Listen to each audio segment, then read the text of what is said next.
మనం అనుదినము కూడా దేవుని వాక్యానికి లోబడి ఆ వాక్యానికి సంపూర్ణమైన విధేయత కలిగి జీవించినప్పుడు మనకు శత్రువు మీద జయం కలుగుతుంది. మనకు ఎవరి శత్రువు?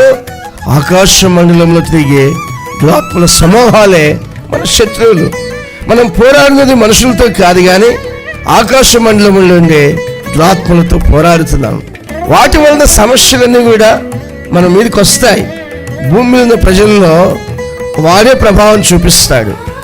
వారి వలన వారు ప్రభావితమై మన మీదకి లెగుస్తారు.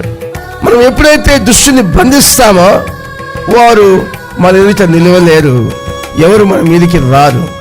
కనుక జాషువ ఎదుట ఆయన దినములన్నీ కూడా ఎవరు నిలవలేకపోయారు.